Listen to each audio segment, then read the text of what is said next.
زیاتو محترمو اوریدونکو کتونکو د دمې نه پس یو ځل بیا ستاسو په خدمت کې حاضر یو. محترم ډاکټر حنیف خلیل صاحب د فیض په جمالیاتو خبره کوله او د وقفې وخت راغی.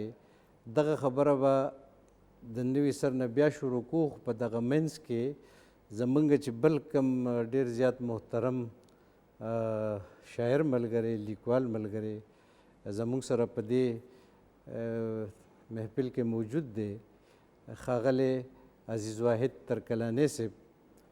نو زه لږ وضاحت وکړم چې د عزیز واحد ترکلانی صاحب رګ او ریښه چې ده نو هغه د ترکلانیو د پاکې او مقدسې خاورې سره ده. هسې خو د پښتنو ټوله خاوره په لر بر کې پاکه ده، مقدسه ده، خوږه ده، عزیزه ده.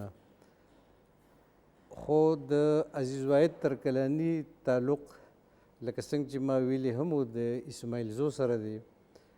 نو دی هغه ترکلانی دی د په کمو ترکلانیو چې په تاریخ کې د پښتنو یو ډېر لوی اتل، یو ډېر لوی هیرو او د دې پاکې خاورې د ازادۍ او د حریت لپاره د خپل سر، مال، جایداد او خاندان دی هر څه قربان کړي وو. زما مطلب دی د غازي عمرا خان جندولي بابا نه. نو د غازي عمرا خان جندولي بابا د نسل د ترکلانیو قبیلې یو ډېر خوږ او ستر شاعر زموږ سره موجود دی. زه به عزیز واحد ترکلانی صاحب ته بلنه ورکوم چې زموږ سره خپله شاعري شریکه کړي. ډېره مننه سیال صاحب، دلته په رابللو باندې ستاسو ډېره زیاته مهرباني. زما خوشقسمتي ده چې په دومره ښه پروګرام کې او په دومره ښه مجلس کې ستاسو سره او د ډاکټر حنیف خلیل صاحب سره ناست یم او ستاسو ډېرې خوږې خبرې ما اورېدې. د ادب په حواله هم یو دوه خبرې زه دا وکړم چې د ادب سره دا ښایست، تاثیر دا ملګري څیزونه دي. او د دې په مقابله کې یو بل لفظ زموږ سره هغه تهذیب دی. که د تهذیب په وزن موږ وایو نو ادب به بیا موږ تادیب وایو. تهذیب دې ته وایي چې یو څیز ښایسته کول او د هغې تراش د یو ونې تراش خراش چې ته وکړې د هغې څانګې کټ را کټ کړې او په یو خاص ډیزاین ویله ورکړې، دې ته تهذیب وایي. اوس دا ادب او د تهذیب منځ کې څه تعلق دی؟ نو تهذیب چې دی دا ژوند دی او په د ژوند مختلفې شعبې دي. که موږ دا غواړو چې د یو قوم د تهذیب معیار څه دی نو دا به موږ ته په ادب کې ښکاري. په ادب کې به د هغې د فلکیاتو ته هم اشاره وي، د هغې فلسفې ته هم اشاره وي، د هغې عقیدې ته هم اشاره وي، د هغې طبقاتي ساخت ته هم اشاره وي، د هغې قبیلو ته هم اشاره وي، د هغې نسلي تفاخر ته او د هغې ورورولۍ ته، د هغې غیرت ته، حیا ته، دې ته هم وي. هسې ترکلاني صاحب زما یو سوچ، یو سوال په ذهن کې راغی. دا موږ چې دومره ډېر زیات زور په ادب راوړو، که فرض کړو موږ دا ټول پښتانه چې 8 کروړه دي ډاکټر صاحب د دنیا په مخ چې اوسي، اندازتاً 8 کروړه پښتانه دي. که دا 8 کروړه پښتانه موږ شاعران او ادیبان کو، نو آیا زموږ تهذیب، تمدن، زموږ سیاست، زموږ معیشیت، زموږ سماجیات، زموږ ټولنه دا به مخ په وړاندې لاړه شي که په شا به راشي؟ زه خو دا خبره کوم چې دا الریډي زموږ پښتانه چې دا ادیبان دي خو دا زباني ادیبان دي. څنګه چې د 15مې د 6مې هجرۍ پورې زموږ ادب چې کوم دی دا په تحریر کې نه دی راغلی او پټ پاتې شوی دی او ډېر کم راغلی دی مخې ته. نو اوس هم هغه مزاج زموږ د پښتنو دی چې دوی کتابونه لولي نه شاعري لولي، نه په کتاب کې لوست د ادب هم نه کوي. دوی ته چې ته په سندره کې وې نو هغه به اوري، په مینه باندې به هغه اوري، کتاب طرف ته ډېر کم راځي. دا زموږ یو کمزوري ده. دا لیک لوست د پښتانه ولې نه کوي ترکلاني صاحب؟ څه وجه ده دې شاید؟ اصل کې خبره دا ده چې کوم خوند او مزه زما چې څونه دا خیال دی چې هغه په براه راست فیلینګ کې دی. لکه یو سړی دی هغه براه راست د یو منظر نه، د یو واقعې نه، د یو اپیسوډ نه، د یو حالت نه، د یو ماحول نه مزه اخلي او دا ایکسپریشن کوي. نو دا لیک لوست دا لږ زیات ارتکاز غواړي، دا لږ زیات د محنت کار دی. من خو دا په دې وجه اورېدلي جي ډاکټر صاحب که ستاسو خیال وي دا د مغولو چې کوم دور و په هند کې دا مو اورېدلي وو چې چونکې په هغې کې شاعران ډېر شو او هر چا به قصیدې او شاعري کوله نو ځینې خلک وایي چې د مغولو د دغه سلطنت د زوال لویه وجه دغه په لویه پیمانه د شاعرانو او د ادیبانو دا پیداوخت دی. نو دا ترکلاني صاحب دغه تپوس کو خو اول را سره ملګري خپله شاعري کوي. زه به تاسو ته تاسو د ادب او د ژوند خبره کوله، زه به تاسو ته خپل یو نظم وړاندې کړم. ارشاد. د دې نظم عنوان دی د سوړي سار په پرخه کې. په زړونو سمدستي کېږي اثر زموږ د کلي، د رنګ نه داسې ډک وي مازیګر زموږ د کلي. وربر د غره په سرې زړې نور وي د کتلو، وربر د غره په سرې زړې نور وي د کتلو. رالر پشنه صادر د ګړو سر زموږ د کلي، او سړی به یې د ښار په هزار رنګ باندې ورنکي.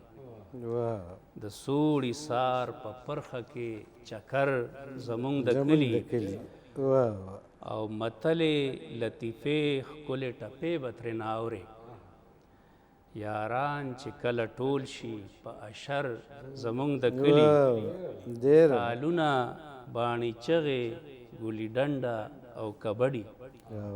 په ټوکو په نخرو راځي اختر زموږ د کلي، کچه خړې کوټې پکې اوسېږي پاخه خلک.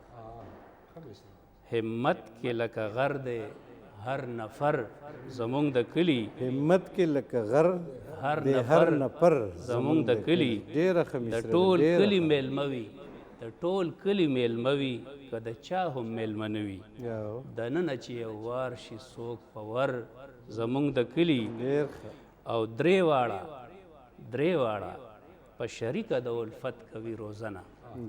درې واړه په شریکه د الفت کوي روزنه. اجره ده که جومات دی که ګودر زموږ د کلي، اجره ده که جومات دی که ګودر. دا د څه روزنه کیږي؟ درې واړه په شریکه د الفت کوي روزنه. اجره ده که جومات دی که ګودر زموږ د کلي، او که چرته د چا مینس کې ښکته بره پسه راشي، که چرته د چا مینس کې ښکته بره پسه راشي، جرګه یې هاغه دم کړي برابر زموږ د کلي. او اکرام د لوپټې او احترام د سپینې ګیرې، په دې خبره یو دی هر ټبر زموږ د کلي. او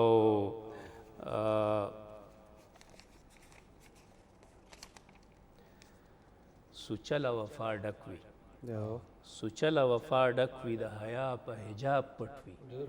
سوچله وفا ډک وي د حیا په حجاب پټ وي. څه ښکلی محبت کوي دلبر زموږ د کلي، هنګام د ترقۍ کې رانه ورک دی عزیز ګله. ای موږ له به لږ رانوړې خبر زموږ د کلي. ډېر ښه محترم عزیز واحد ترکلاني صاحب، ډېره ښه شاعري دی وړاندې کړه. ډاکټر صاحب هغه سوال له به بیا راشو، تاسو خبره ډېره خوږه او مزداره شروع کړې وه د جمالیاتو په حواله، او بیا د جمالیاتو سره سره د فیض احمد فیض حواله تاسو ورکوله. نو ګنې دې مطلب خدا نه لکه فیض صاحب چې وایي که نه مجھ سے پہلی سی محبت میری محبوب نہ مانگ، میں نے سمجھا تھا کہ تو ہے تو درخشان حیات، تیرا غم ہے تو غم دہر کا جھگڑا کیا ہے. یوں نہ تھا میں نے فقط چاہا تو یوں ہو جائے، اور بھی غم ہے زمانے میں محبت کے سوا، راحت اور بھی ہے پیار کی راحت کے سوا. ګوره دا اخیری مصرع چې تاسو وویله که نه، راحت اور بھی ہے پیار کی راحت کے سوا، دا راحت خبره چې ما کړې وه د سکون، د مسرت، د سیټسفیکشن، د خوشحالۍ، دا د جمالیاتو بنیاد دی. موږ د خپلو پنځو حسونو په ذریعه د خارج نه اثر اخلو او زمونږ وجدان ته یا کرب رسی یا خوشحالي رسی. کم سیز نه چې مونږ خوشحالي اخلو هغه حسین دی، کم سیز نه چې مونږ تکلیف اخلو هغه نه دی حسین. فیض صاحب چې وایي د فیض احمد فیض خبره ما دا کوله چې هغه وایي چې حسن د صداقت نوم دی. صداقت یوه جذبه ده، یو کیفیت دی. نو په هر هغه مادي کار کې چې هغې ته اپروچ صادقانه وشي نو دغه کې به تا ته مسرت، خوشحالي او دا راحت اور بھی ہے پیار کی راحت کے سوا راحت به درته میلاویږي. یعنی دا د جمالیاتو ترقی پسند تعریف دی. یہ کہ ہوئی جی قپس اداس ہے یارو صبا سے کچھ تو کہو کہیں تو بہر خدا آج ذکر یار چلے. دغه کیسه فیض ډېر شدت سره کړې ده چې د خلکو توجه یې خو ډاکټر صاحب خلک وایي چې فیض چې دی نو هغه کې دغه ټولې خبرې وې خو هغه وایي چې په ده کې طبقاتي جمالیات نه وو. داسې ده سیال صاحب چې فیض ګوره د ترقي پسندۍ دپاره یا د مقصدیت دپاره دا یوه نکته ده طبقاتي لرې برې. د دې نه علاوه لکه شاعري د اسمان نه ځمکې ته راوستل په خپله یو ترقي پسنده رویه ده. دا څوک چې د خیال او رخسار او د مبالغې او د دې خبرې کوي او فیض غوندې سړی وایي چې په دې ځمکه ظلم دی، ناانصافي ده، سماج زموږ ډسټرب دی، بله مسلې دي، دا په شاعرۍ کې بیان کوي. دغسې خبره لکه څنګه چې فیض احمد فیض کوي ډاکټر صاحب په پښتنو شاعرانو کې هم دغسې رویه زموږ د شاعرانو شته ژوند طرف ته. بالکل زموږ په پښتنو شاعرانو کې په زړو کې هم دا رویه موجوده ده.